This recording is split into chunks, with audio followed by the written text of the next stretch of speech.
Thorndike के द्वारा दिया गया सिद्धांत प्रयास और भूल trial and error theory by Thorndike एक इम्पोर्टेंट क्वेश्चन बनता है बीएड फर्स्ट ईयर के अंदर, जो 16 मार्क्स में क्वेश्चन पूछा जा सकता है। ट्रायल एंड एरर का मतलब होता है बार बार प्रयास करना और भूलते जाना, बार बार प्रयास करना और भूलते जाना। लेकिन एक समय ऐसा आता है कि हमारी जो भूल करने की आदत होती है वो कम होती चली जाती है। तो आइए ट्रायल एंड एरर थ्योरी के बारे में आज डिस्कस करते हैं। थॉर्नडाइक ने अपना जो ये सिद्धांत है ट्रायल एंड एरर एक बिल्ली के ऊपर किया है। जो प्रयोग किया गया, इस प्रयोग में एक ऐसा बॉक्स बनाया गया, आप देख रहे होंगे। उस बॉक्स के अंदर बिल्ली को रखा गया और बाहर कुछ खाने की ऐसी चीज़ लगा दी, अंदर एक लीवर लगाया गया। बिल्ली उस खाने की चीज़ को पकड़ने की कोशिश करती है, लेकिन पिंजरे का दरवाज़ा नहीं खुल पा रहा है।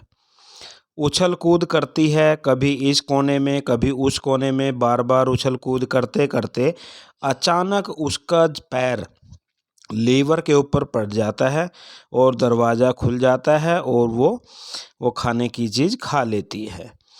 सेकंड टाइम फिर दोबारा फिर उसको उसी पिंजरे के अंदर बंद किया गया, सेम वही प्रोसीजर दोहराया गया। अब क्या हुआ, जो बिल्ली ने पहली बार जितनी उछल कूद की थी अब उससे थोड़ा कम वो कर पाई और लीवर के ऊपर उसका पैर लगा, दरवाज़ा खुला और उसने भोजन कर लिया। जो भी चीज़ खाने की रखी गई वो उसने खा लिया। तीसरी बार दोबारा जब एक्सपेरिमेंट हुआ, अब बिल्ली को केवल उस एरिया के अंदर जहाँ पे लीवर है ये पता चल गया कि ये लीवर है और इसको दबाने से दरवाज़ा खुल जाता है।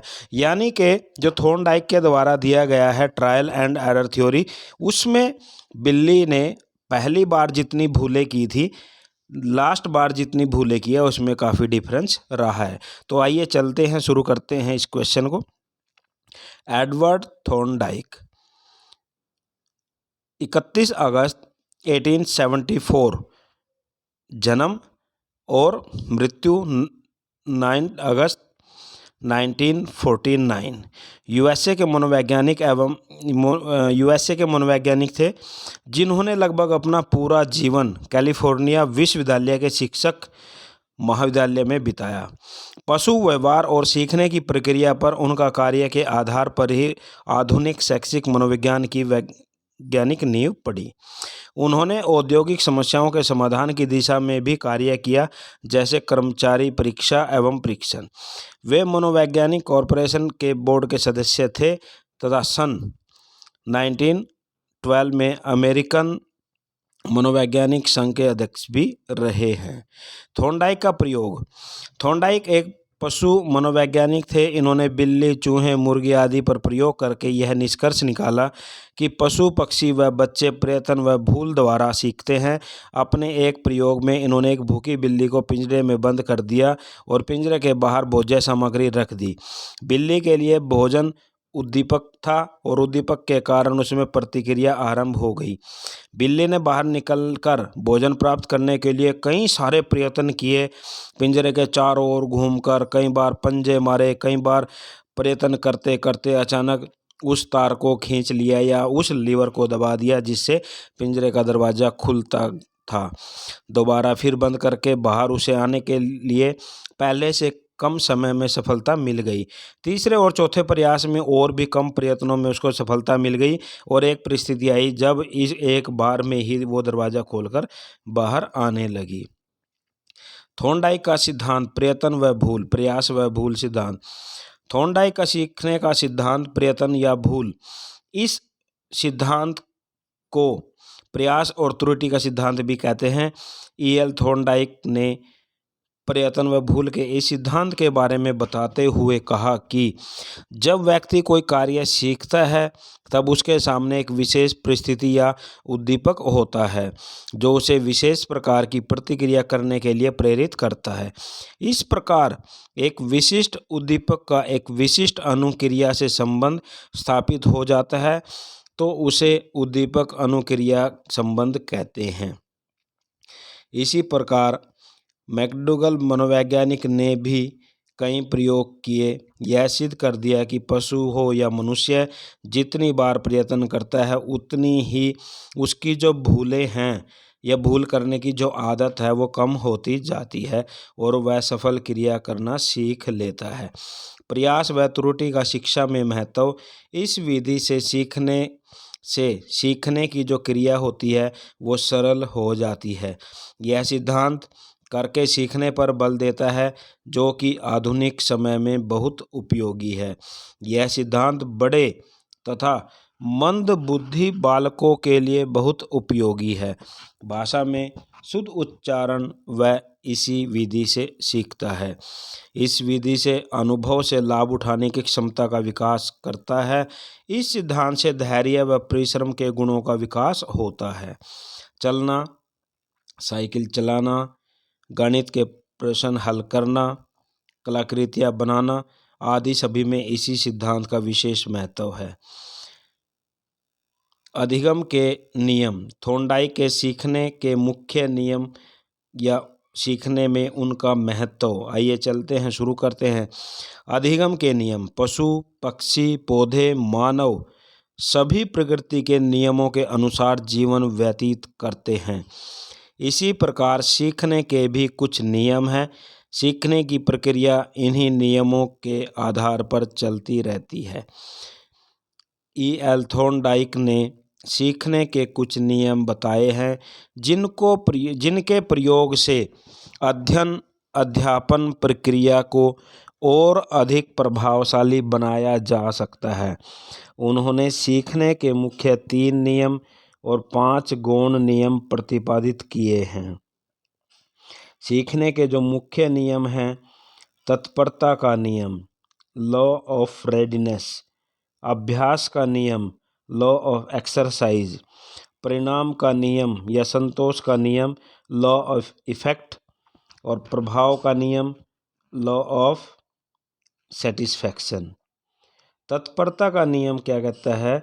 जब हम किसी कार्य को सीखने के लिए तैयार या तत्पर होते हैं तो उसे हम जल्दी सीख लेते हैं। किसी समस्या को हल करने के लिए प्रयत्न होना तत्परता कहलाती है। यदि बच्चे में गणित के प्रश्न हल करने की इच्छा है तो तत्परता के कारण वह उनको अधिक शीघ्रता और कुशलता से करता है। काम करने में आनंद एवं संतोष का अनुभव करेगा। इसके विपरीत सीखने के लिए अगर तैयार नहीं होने की स्थिति हो तो बच्चे को सीखने की क्रिया से असंतोष मिलता है, खिज उठता है, उसको परेशानी हो जाती है। अभ्यास का नियम। इस नियम का तात्पर्य है अभ्यास कुशल बनाना। Practice make a man perfect. यानी जो अभ्यास का नियम है, जो प्रैक्टिस है, वो एक कुशल व्यक्ति निर्माण कर सकती है। यदि हम किसी कार्य का अभ्यास करते हैं तो हम उसे सफलतापूर्वक करना सीख जाते हैं, उसमें कुशल हो जाते हैं। हम बिना अभ्यास किए तो साइकिल पर भी नहीं चढ़ सकते, कोई खेल खेलने में भी कुशल नहीं हो सकते। आपने देखा होगा जब हम साइकिल चलाना सीखते हैं, गिरते भी हैं, चोटें भी आती हैं, लेकिन जब बार बार उसी कार्य को किया जाता है तो उसमें पारंगत भी हो जाते हैं, उसमें परफेक्ट भी हो जाते हैं। यदि हम किसी सीखे हुए कार्य का अभ्यास नहीं करते हैं तो उसे हम भूल जाते हैं। अभ्यास से सीखना स्थायी होता है। इसे थॉर्नडाइक ने उपयोग का नियम, लॉ ऑफ यूज, और बिना अभ्यास से ज्ञान विस्मृत हो जाता है, इसे लॉ ऑफ डिसयूज कहा है। प्रभाव का नियम। प्राय हम उस कार्य को ज़्यादा अच्छे तरीके से करना चाहते हैं जिसका परिणाम हमारे लिए हितकर होता है, जिससे हमें सुख और संतोष मिलता है। यदि हमें किसी कार्य को करने या सीखने में कष्ट हो तो हम उस क्रिया को नहीं दोहराते। थॉर्नडाइक के अनुसार जिस कार्य से संतोष मिलता है उससे उद्दीपन अनुक्रिया संबंध जो होता है वो दृढ़ बन जाता है, और जिस कार्य से असंतोष मिलता है उससे यह संबंध कमजोर पड़ता जाता है। सीखने के गौण नियम, secondary law of learning. Thorndike ने सीखने के 5 गौण नियमों का प्रतिपादन किया है। इन नियमों का महत्व मुख्य रूप से कम है, इसलिए इनको गौण कहा गया है। मनोवृत्ति का नियम, लॉ ऑफ डिस्पोजिशन, बहु अनुक्रिया का नियम, लॉ ऑफ मल्टीपल रिस्पॉन्स, आंशिक क्रिया का नियम, लॉ ऑफ पार्शियल एक्टिविटी, अनुरूपता का नियम, लॉ ऑफ एनालॉजी, संबंधित परिवर्तन का नियम, लॉ ऑफ एसोसिएटिव शिफ्टिंग। मनोवृत्ति का नियम क्या कहता है? जिस कार्य के प्रति हमारी अभिवृत्ति या मनोवृत्ति रहती है उसी अनुपात में हम उसको सीखते हैं। अनुकूल मनोवृत्ति होने पर बालक जल्दी सीख लेता है और प्रतिकूल मनोवृत्ति होने पर बालक के सीखने में बाधाएं आती हैं। बहु अनुक्रिया का नियम, इस नियम के अनुसार जब हम कोई नया कार्य करना सीखते हैं तब हम उसके प्रति विभिन्न प्रकार की अनुक्रियाएं करते हैं। इनमें से कुछ अनुक्रियाएं लक्ष्य प्राप्ति में सहायक नहीं होती, उन्हें हम छोड़ देते हैं या भूल जाते हैं। हम उन्हीं अनुक्रियाओं का चयन करते हैं जो लक्ष्य प्राप्ति में सहायक होती हैं, इसे ही सीखना कहते हैं। जैसे बिल्ली को पिंजरे में बंद किया गया और उसने बहुत सारी अनुक्रियाएं की, कभी उछल कूद इस कोने में, कभी उछल कूद उस कोने में, और जब उसका लीवर के ऊपर पैर लगा, दरवाज़ा खुला, और दूसरे प्रयास, तीसरे प्रयास, चौथे प्रयास में अब वो सीख गई कि कहाँ लीवर है, कहाँ से दरवाज़ा खुलेगा। तो उसका मतलब है कि अब उसकी जो अनुक्रियाएं हैं, जो फालतू में अनुक्रियाएं कर रही थी, उसको भूल जाना।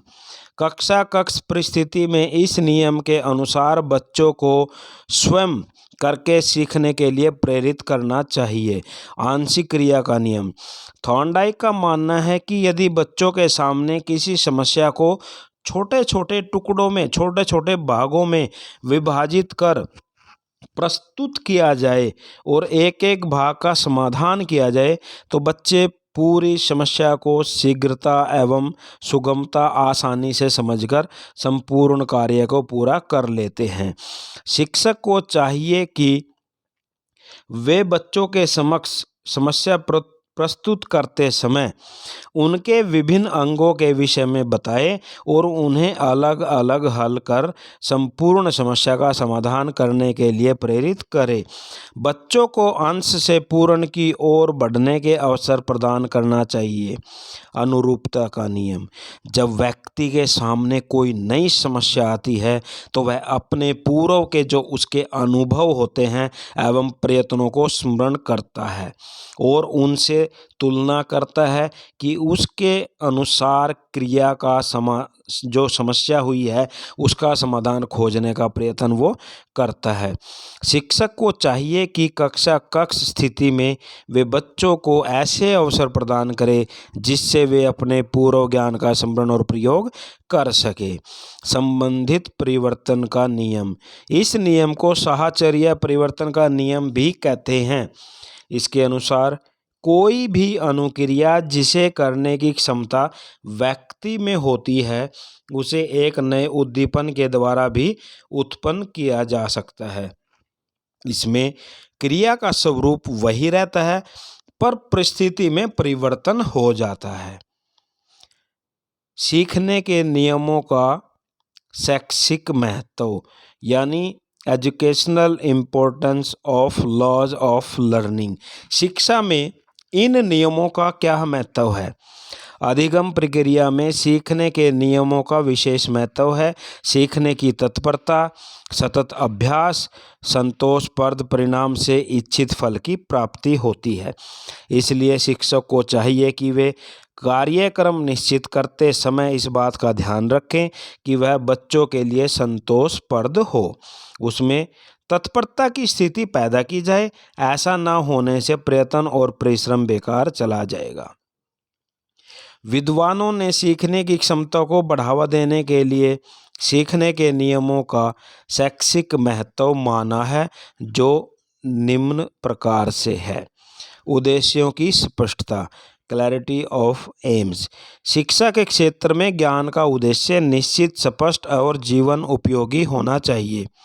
जब बच्चे उसे सीख लेंगे तो स्वयं ही सीखने के क्षेत्र में अपने ध्यान को एकाग्र कर सकेंगे। वे सुख देने वाले कार्य कष्ट देने वाले कार्य की अपेक्षा शीघ्र और जल्दी सीखते हैं। उपयुक्त ज्ञान और क्रिया का चयन, selection of action and appropriate knowledge. बच्चे की शारीरिक और मानसिक क्षमता का मूल्यांकन करने के बाद ही सीखने वाले को उपयुक्त ज्ञान और क्रिया और विधि का चुनाव करना चाहिए। इससे उसे स्थानांतरण एवं अभ्यास में सरलता होती है। अभ्यास जागृत करना, टू अवेक एक्सरसाइज। शिक्षक को विषय अथवा पाठ बार बार दोहराकर अभ्यास करना चाहिए। शिक्षक द्वारा छात्रों को यह बतलाना चाहिए कि बार बार अभ्यास करने से सीखा गया कार्य या ज्ञान स्थायी रहता है और बिना अभ्यास के वह विस्मृत या भूल जाया करता है। तत्परता जागृत करना, टू अवेक रेडीनेस। बच्चा या छात्र अपने कार्य को तभी सीख सकते हैं जब वह सीखने के लिए तैयार रहेंगे। तत्परता बच्चों की रुचि, उत्साह, शारीरिक मानसिक स्वास्थ्य आदि पर निर्भर करता है। शिक्षक को चाहिए कि वह बच्चों को सिखाने से पहले तैयार कर ले ताकि वे ज्ञान को ठीक तरीके से ग्रहण कर सकें। स्वक्रिया पर बल, स्ट्रेस ऑन सेल्फ एक्शन। अधिगमकर्ता को स्वयं हाथों से कार्य को करके सीखना चाहिए। इससे उसका अनुभव मजबूत एवं स्थायी होता है। इससे स्वनिर्भरता का विकास होता है। उसके बाद नेक्स्ट आ जाता है अनुभव स्थानांतरण, एक्सपीरियंस ट्रांसफ़र। सीखने के नियमों से यह स्पष्ट होता है कि मानवीय अनुभव का विशेष महत्व होता है। शिक्षक को चाहिए कि छात्रों को अधिक से अधिक अनुभव एकत्रित करने का अवसर दें। इसके पश्चात वे छात्रों का जो अनुभव है उसकी नवीन समस्या या कार्य के सीखने में उपयोगिता बताएं। इस प्रकार बार बार अभ्यास और प्रयोग से छात्र स्वयं ही अनुभवों का प्रयोग करना सीख जाएंगे। प्रेरकों का प्रयोग, यूज ऑफ मोटिव्स। सीखने के नियमों ने यह स्पष्ट कर दिया कि सीखने के लिए उचित वातावरण और प्रेरकों का होना प्रयोग आवश्यक है। जब हम बच्चों को पुरस्कार, प्रोत्साहन, प्रशंसा के द्वारा सीखने के लिए तैयार करते हैं तो सीखने के लिए उनमें उत्साह, रुचि को प्रकट करते हैं। शिक्षकों को चाहिए कि वे पठन पाठन के बीच बीच में बच्चों को उत्साहित करते रहें। इससे वे प्रसन्न रहते हैं तथा शिक्षक को भी परिश्रम कम करना पड़ता है। इस प्रकार थॉर्नडाइक के सीखने के नियम शिक्षा के क्षेत्र में लाभप्रद रहे हैं। सीखने के प्रति छात्रों को उत्साहित बनाना शिक्षक का प्रथम कर्तव्य होना चाहिए। तो ये था आप लोगों के लिए एक इम्पोर्टेंट क्वेश्चन